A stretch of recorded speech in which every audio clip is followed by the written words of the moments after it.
The jungle of the Far East is an unforgiving landscape in which to fight a war. In 1944, it was an environment in which only the toughest and best trained could hope to survive against a Japanese enemy who had mastered the art of jungle warfare. In the jungles of Burma, an American commander proved the equal of the Japanese. He was Brigadier General Frank D. Merrill.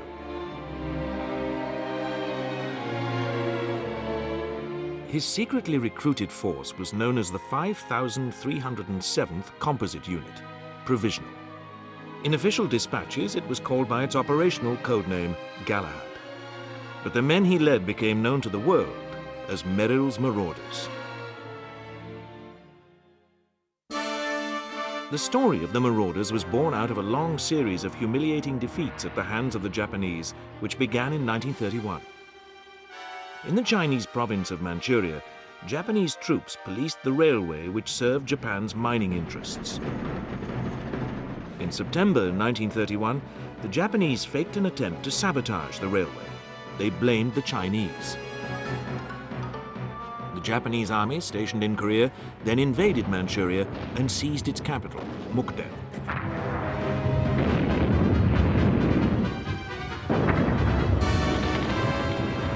By the end of 1932, the Japanese had conquered the whole of Manchuria and parts of neighboring Mongolia.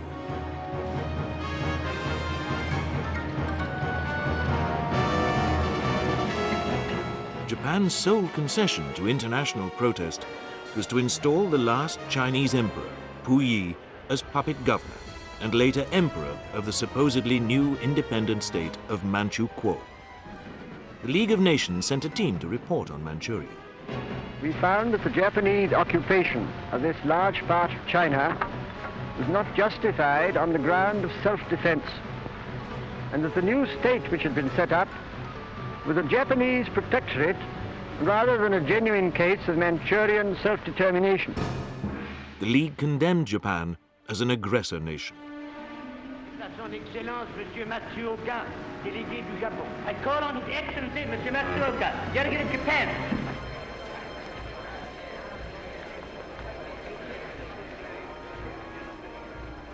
It is a matter of common knowledge that Japan's policy is fundamentally inspired by a genuine desire to guarantee peace in the Far East. Having defied the League of Nations, the Japanese delegates walked out, never to return.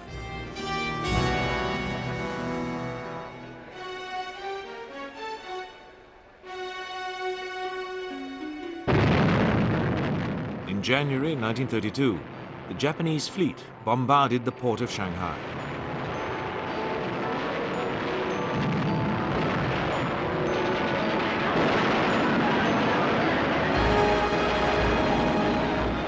A savage air attack was launched against the Chinese section of the city.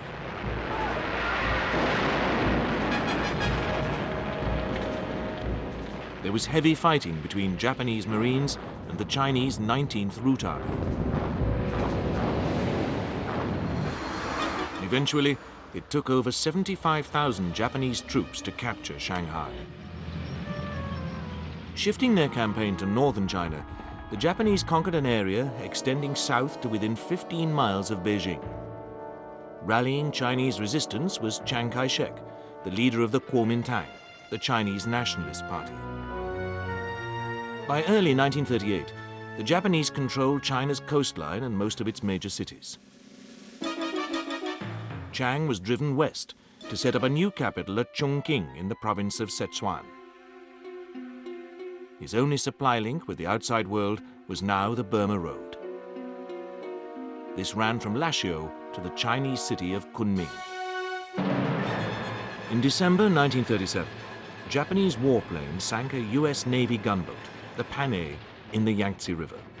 Prompt and profuse apologies from Tokyo diffused the crisis caused by the sinking of the Panay, but also alerted President Roosevelt to the growing threat posed by unchecked Japanese expansion.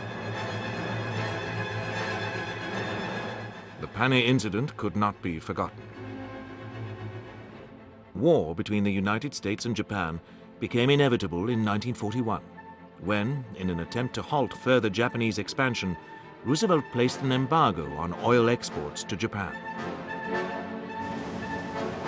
Apart from plentiful hydroelectric power, the Japanese had few natural resources of their own. And in the dry season, even the levels of hydroelectric power dipped dramatically. This lack of natural resources had been the driving force behind the war of conquest in China. The Japanese faced two alternatives: a humiliating withdrawal from the territories they had conquered, or the launching of a wider campaign of conquest to seize the industrial and agricultural resources of the Far East. Now that the Americans had turned off the oil tap, the Japanese economy would quickly grind to a halt. Would the Japanese choose peace or war? They chose war. By the spring of 1941, their plans for an Oriental blitzkrieg were well advanced.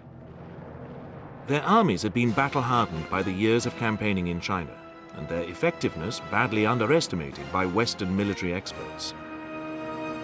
The Japanese Navy also understood the importance of air power, but Japan's Emperor Hirohito had been warned by the Commander-in-Chief of the Japanese Combined Fleet, Admiral Yamamoto, that a war with the United States courted huge risks. Yamamoto knew the United States well and appreciated the almost limitless American industrial capacity which would be unlocked by war. Japan's ambitious war plans included an attack on the US Pacific Fleet's base at Pearl Harbor, the invasion of the Philippines, and the envelopment of the British and Dutch colonies. The Japanese Pacific Drive began with the attack on Pearl Harbor.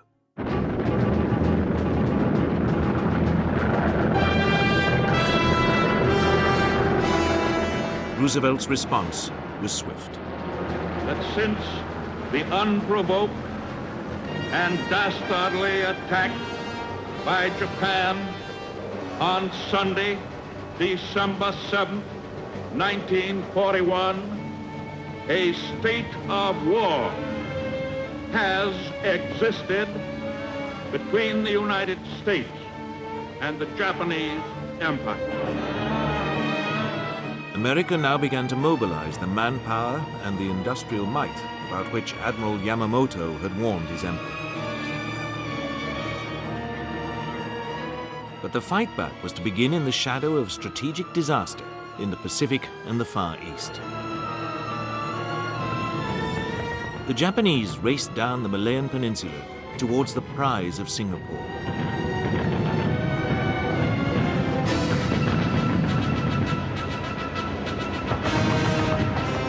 While the British kept to the main roads, the Japanese swarmed through the jungle, outflanking their enemy's main defense lines.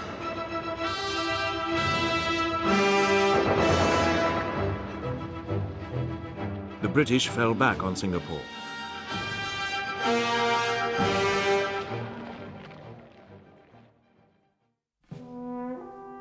They evacuated their women and children.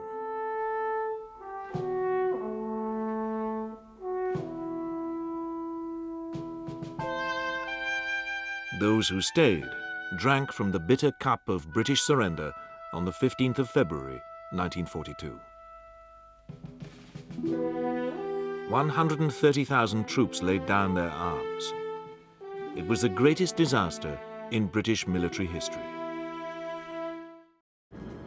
Burma's capital, Rangoon, came under air attack. The British forces in Burma were commanded by General Alexander.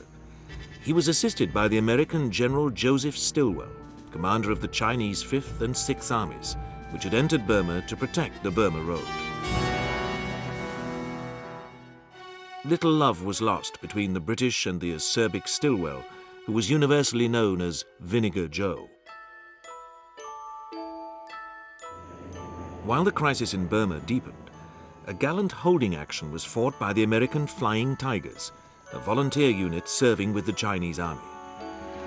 The Tigers' 3 squadrons of obsolescent P-40 fighters were to claim over 300 victories between December 1941 and July 1942. when they were absorbed into the US-China Air Task Force. But the Tigers could not stave off defeat in Burma. The Japanese rampage continued. On the 5th of March 1942, General Alexander decided to abandon Rangoon and withdraw overland to India.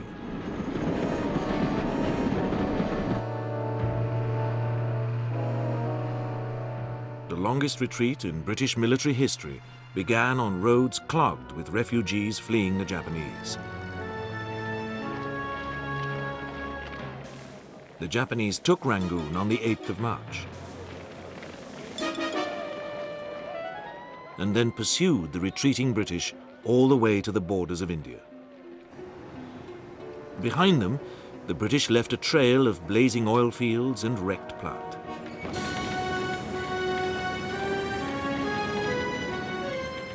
Hundreds of men were lost to malaria, dysentery, and tropical disease.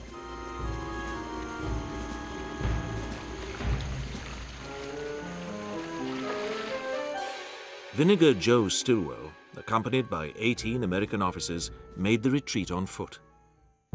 Stilwell's aide on the retreat was Major Frank D. Merrill, a genial, bespectacled officer in his late 30s, whose glasses perched on a peeling, sunburnt nose. In the 1930s, Merrill had served in Tokyo as a military attaché.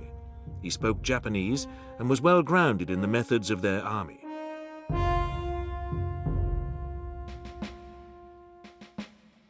On the 20th of May, Stilwell's party reached the hill station at Imphal on the Indian frontier. The monsoon had broken. 2 weeks earlier, the Japanese had taken the island fortress of Corregidor in the Philippines, the last bastion of American resistance in the Far East. Bombing and shelling had reduced the once lush island to a blackened, lunar landscape. The Japanese landed on Corregidor early on the 6th of May. They suffered heavy casualties from the American beach defenses, but rapidly gained a foothold on the island.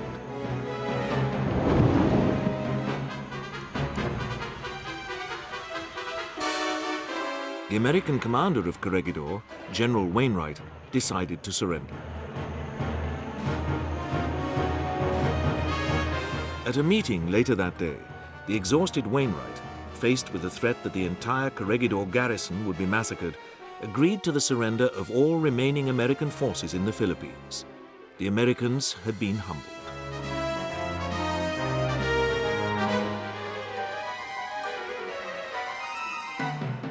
The survivors of the battle for Corregidor went into a brutal captivity.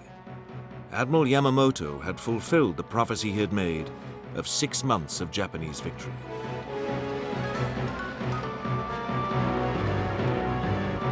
During those 6 months, the Japanese had carved out an empire which put even Adolf Hitler's European conquests to shame.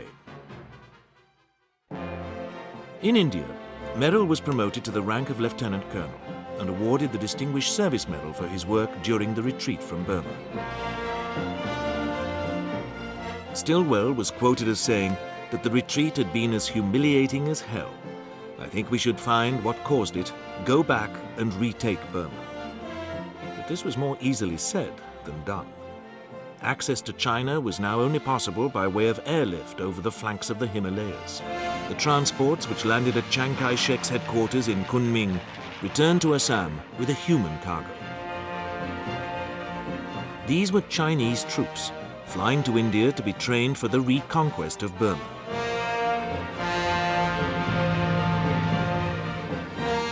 Camps had been established to house a new Chinese army, formed from the survivors of the fall of Burma and the fresh troops flown over the hump. Here they trained under the eagle eye of Vinegar Joe.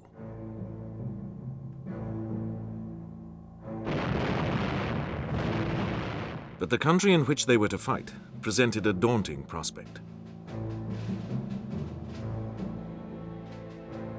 War in the jungles of Burma was to be as much a battle against the jungle itself as the enemy. Wide and turbulent rivers presented formidable barriers. mountainous terrain was overlooked by the highest range in the world, the Himalayas. The land below had a climate of extremes, ranging from intense heat to the driving rain of the monsoon.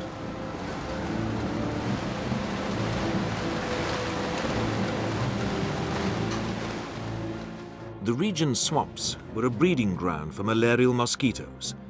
Cholera, beriberi, typhus and dysentery were the common lot of jungle troops. This was the terrain in which the fight had to be carried back to the Japanese.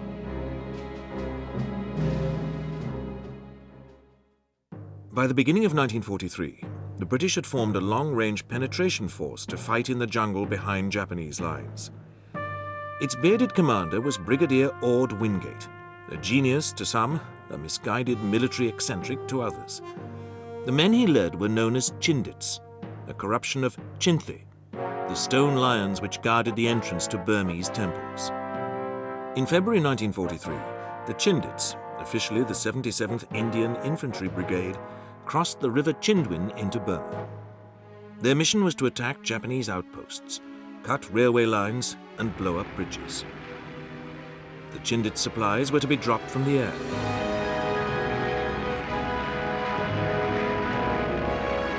Wingate calculated that this would be sufficient to sustain the 7 Chindit columns, each of about 500 men, operating deep in enemy-held country. At first, the Japanese were taken by surprise.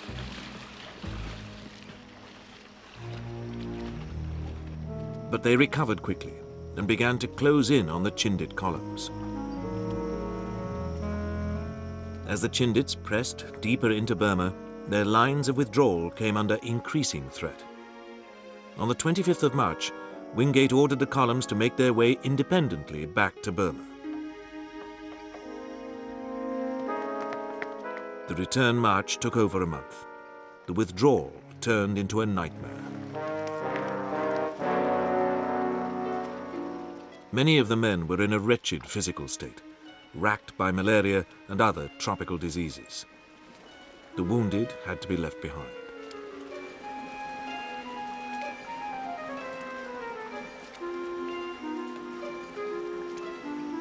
At the end of April, the exhausted Chindits began to trickle back into India.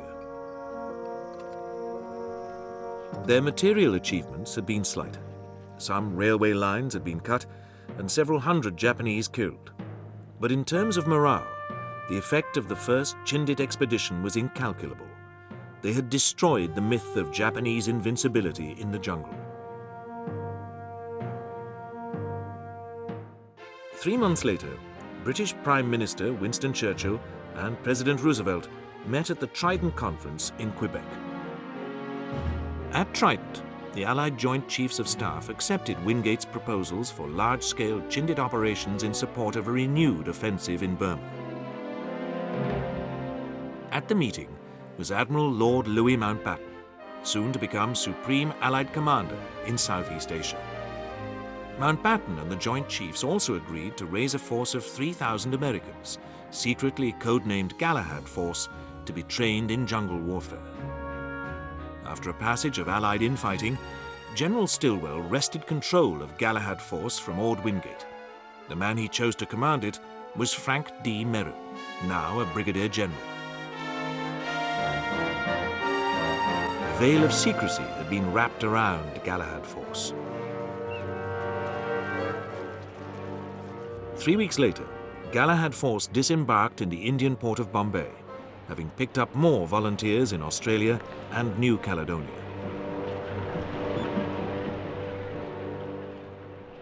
It was not long before Mountbatten arrived to meet Merrill and inspect his men as they embarked on their training for jungle warfare.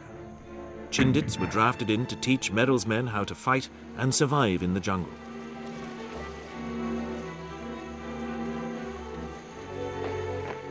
The Americans were also introduced to the Gurkhas, the tribal fighting men of Nepal.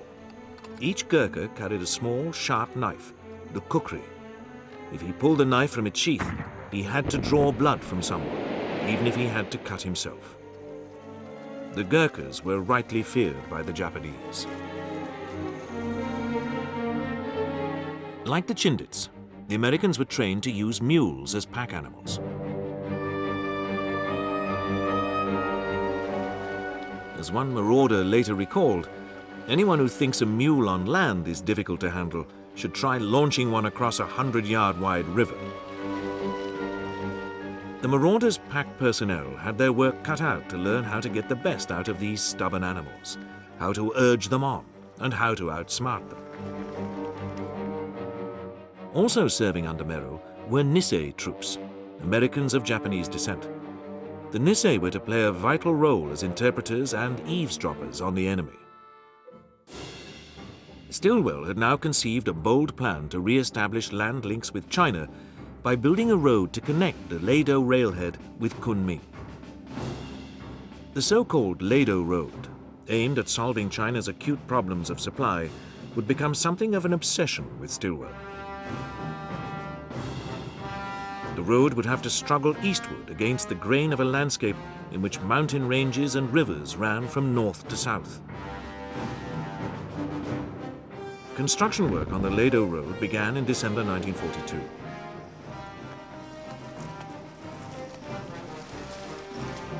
It was one of the most testing road-building jobs in history.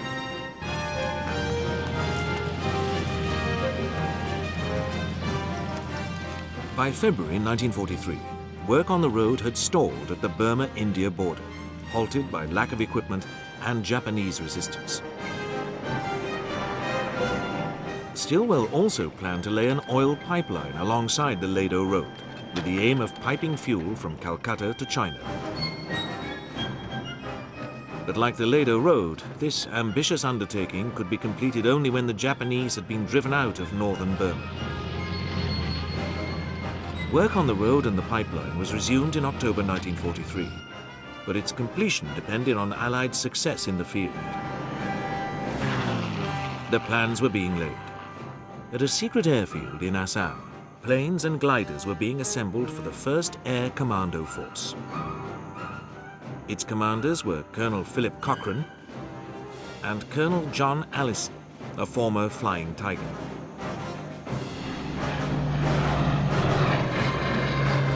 Cargo planes shuttled back and forth over the hump. The engineer units working on the Lado Road were sustained by airdrops. The fighters and bombers of Eastern Air Command stepped up their attacks on Japanese strongholds. At the end of 1943, Mountbatten and his deputy Stilwell met to finalize plans for the clearing of northern Burma. In the coastal region of the Arakan, scene of an earlier unsuccessful British campaign against the Japanese, the British 14th Army was to go on to the offensive. In northeast Burma, the Chinese Lado Force was to move on Myitkyina and Mogaung with the assistance of Merrill's command, soon to become known as the Marauders. The third element in the plan consisted of several Chindit operations in the enemy's rear, including airborne landings on sites cleared in the jungle.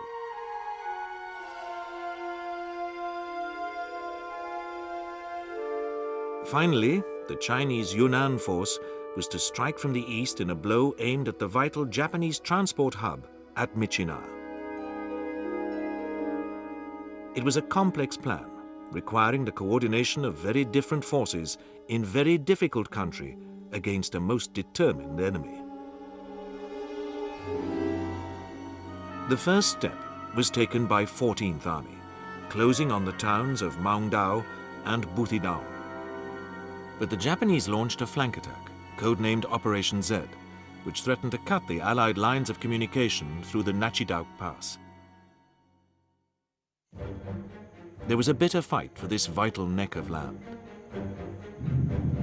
RAF bombers and fighters pounded Japanese positions.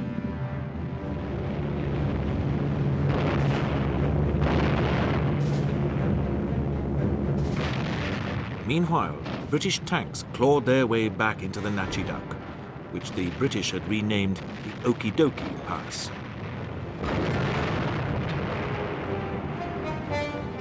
The British troops in the air-supplied defensive box behind the pass were fighting for their lives, but they outnumbered the enemy, enjoyed air cover, and held firm. the Japanese were broken by British firepower. The Okidoki Pass was reopened at the end of February. Victory was in sight in the Arakan.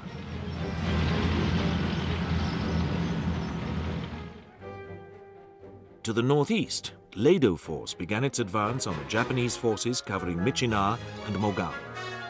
Merrill's force was to operate in a harassing role on its left flank.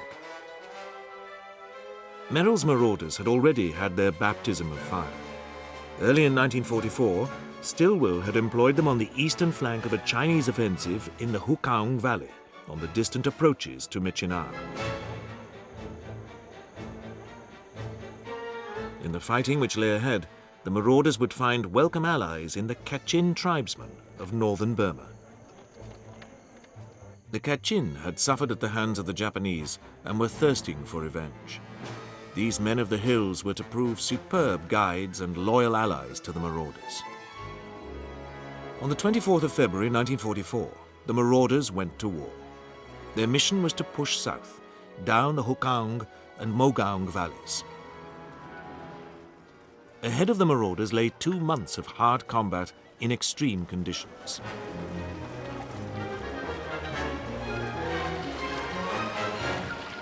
They were to march and fight through 500 miles of jungle, which would exact a heavy toll.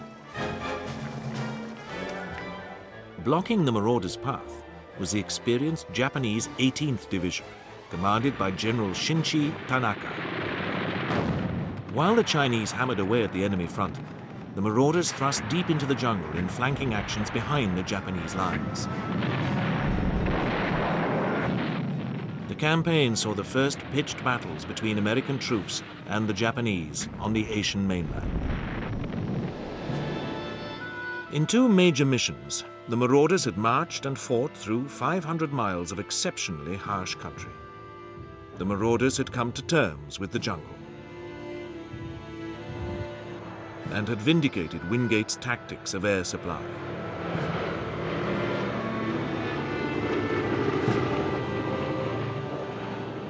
The arrival of supplies was always a tense affair. Relief at the airdrop was tempered by the knowledge that food and ammunition had to be collected in an open space carved out of the jungle and perilously exposed to Japanese attack.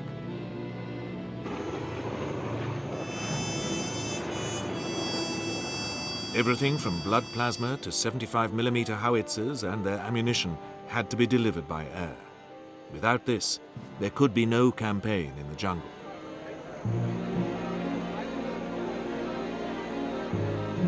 The jungle itself was seldom neutral. Insect and leech bites could fester into ulcers which ate through a man's leg. The monster elephant leech, nearly a foot long, could work its way to the flesh through layers of clothing. The men who were flown out were the lucky ones. By the end of the Marauders' second mission, their original strength of 3,000 men had been reduced by half. Morale had taken a terrible beating.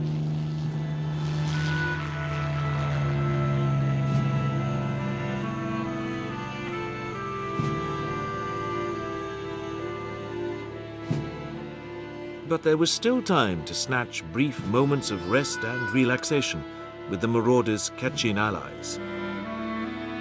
Merrill had promised his men that they would be withdrawn after their second mission. But Vinegar Joe had a new task for the exhausted survivors of his command. Far from relieving them, Stilwell was now preparing to commit the Marauders to reinforce the Chinese in the final drive to seize Myitkyina.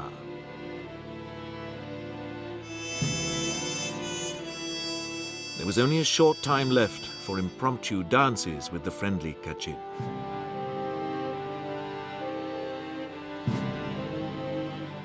It was now that Merrill's men became universally known as the Marauders, the name dreamed up by an American war correspondent.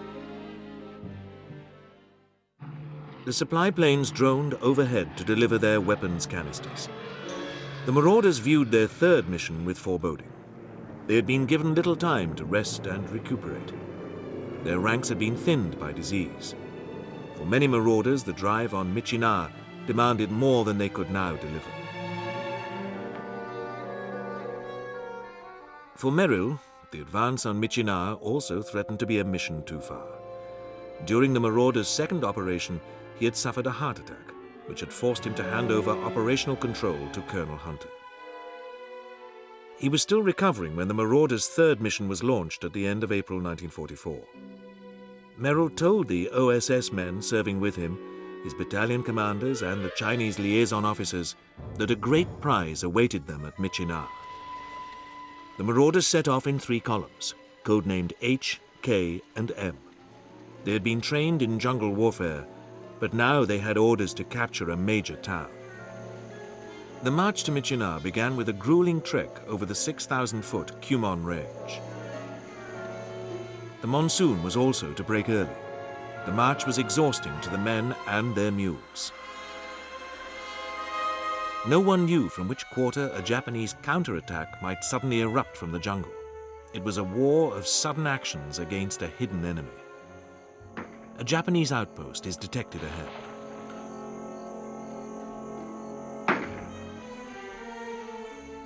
The Marauders bring up a small field piece. Then the machine guns and mortars open up.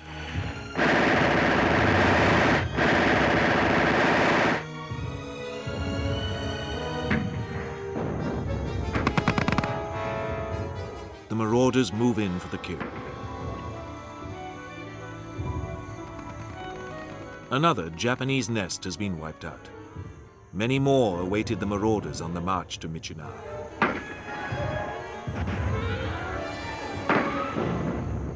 As a marauder dryly observed, the enemy seldom appear live on camera.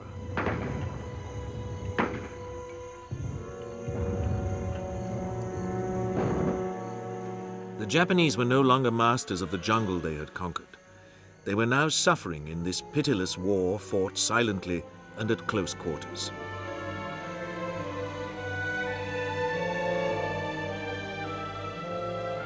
They had met their match.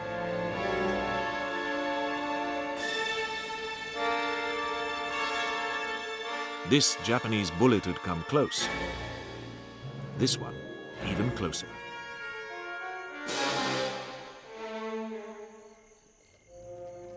And this one, too close for comfort.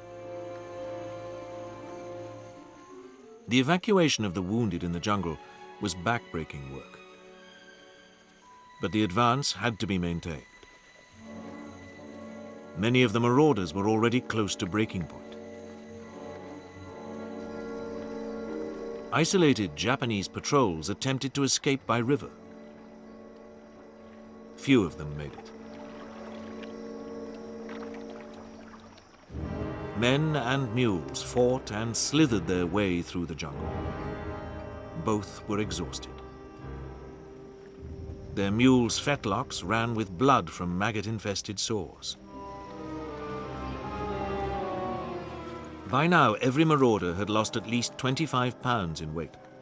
Amoebic dysentery, scrub typhus, against which there was no immunizing agent, malaria, and combat fatigue were eating their way into Merrill's men. But they remained stoical. And their Japanese enemy was taking heavy casualties. Captors and captives were nearing the point of no return, which awaits all those who fight in the jungle. But the long march to Myitkyina was nearly over. In mid-May, the men of H Force sighted their objective.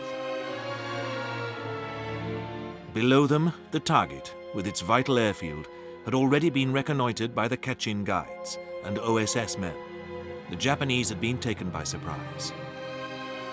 Colonel Hunter decided to attack on the 17th of May, but first, airstrikes were called in. On cue, the fighter bombers of 10th Air Force arrived overhead. The few Japanese fighters which managed to scramble from the airstrip were swiftly shot down.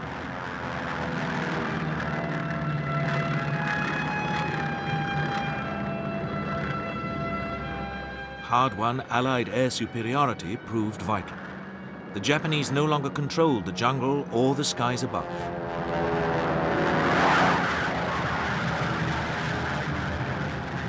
As 10th Air Force delivered its last bombs, it was time for the Marauders to move in like a service demonstration.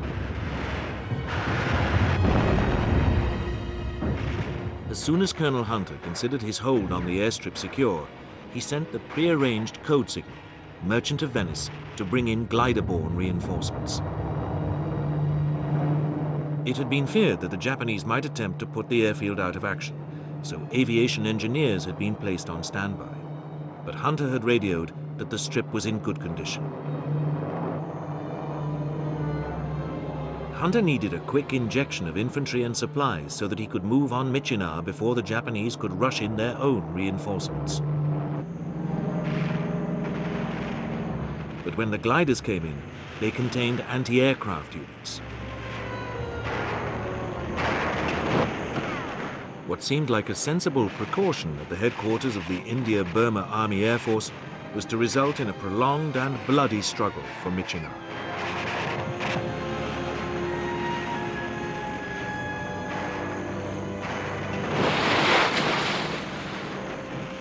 Nevertheless, the seizure of the airstrip created a sensation within the Allied High Command. The Anglophobe Stilwell had done his best to conceal his intention of taking Myitkyina from his theatre commander, Mountbatten. As the Americans consolidated their hold on the airstrip, a first-class row was brewing within the Allied High Command.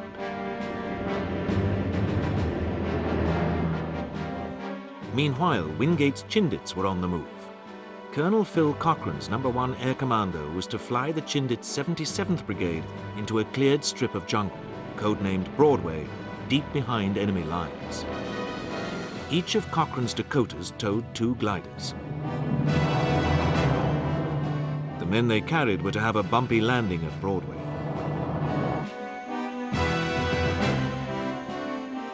There were many killed and seriously injured. Immediately, engineers set to work, leveling Broadway to receive transports and fighters. Spitfires and Tomahawks flew in. The transports brought artillery to beat back successive Japanese counterattacks.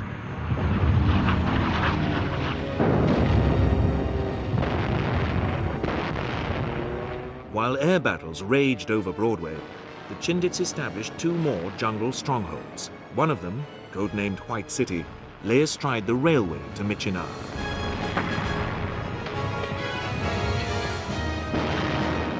Frenzied Japanese counterattacks against these British strongholds were beaten back with heavy losses. The Chindits were plentifully supplied and defended from the air.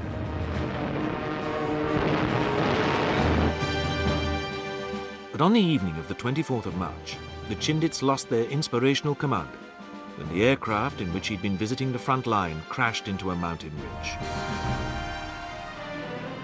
The Chindit base at Broadway remained as a vindication of Wingate's theories of jungle warfare. Now the Japanese initiated a long-planned offensive.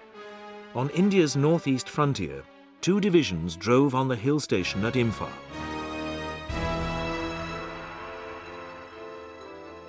"70 miles to the north, a 3rd enemy division marched on Kohima. To meet the Japanese offensive, reinforcements were transferred from the Arakan front.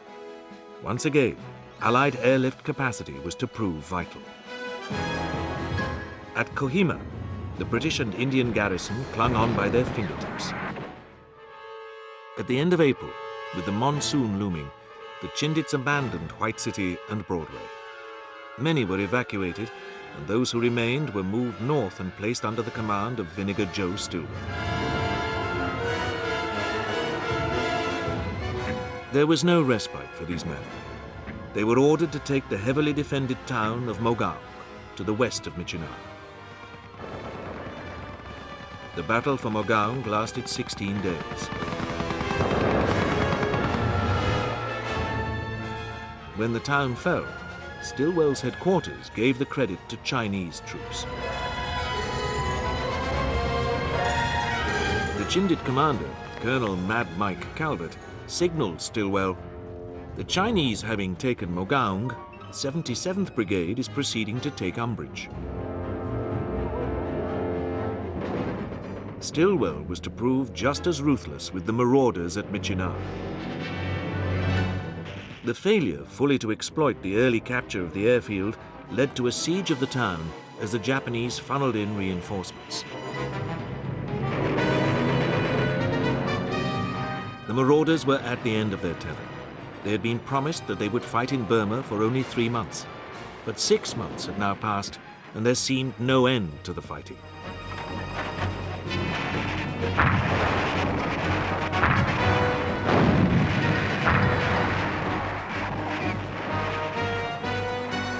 The Chinese had brought in more artillery, but the Japanese defended Michinar as stubbornly as the British and Indians had defended Kohima and Imphal. Casualties mounted.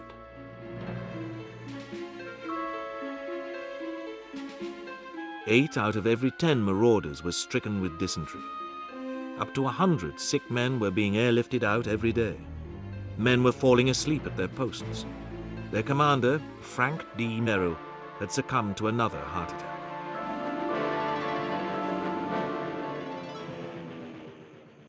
On the 25th of May, Colonel Hunter had accused Stilwell of abusing and neglecting his men, who were now all but finished as a fighting force.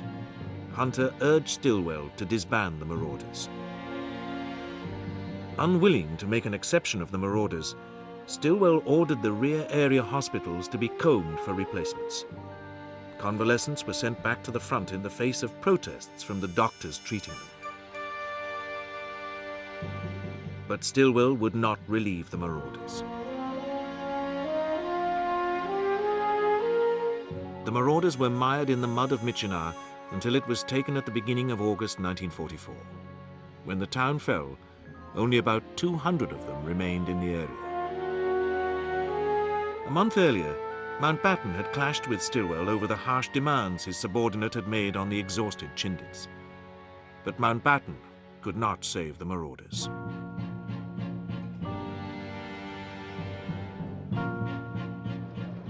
Yet both forces of hardened jungle fighters had played their part in turning the tide against the Japanese in the spring of 1944. At Kohima and Imphal, the British had held the Japanese and then hurled them back into the jungle. The humiliation heaped on their shoulders during the loss of Malaya and Burma had been avenged. These victories, taken alongside the savage battle for Michinar, broke the back of the Japanese army in Burma. They set the Allies on the road to victory. But much hard fighting lay ahead before the Japanese laid down their arms in August 1945. Merrill's Marauders were to end the war in China as the Mars Task Force. In a modern, mechanized war, they had marched and fought on foot in some of the most inhospitable terrain in the world. In the jungle and at Michinar, they had given their all. Colonel Hunter called them the most beat upon, most mishandled, most heroic, and most unrewarded regimental-sized unit in World War II. In contrast to the soldiers who lusted for glory, their commander, Frank D. Merrill, emerges as one of the most attractive military heroes of World War II. His men weren't saints, but they were the Marauders.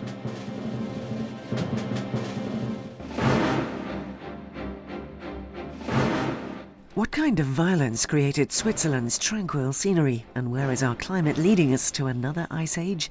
Earth Story, part of the prehistory season on UK TV History, tomorrow night at 9.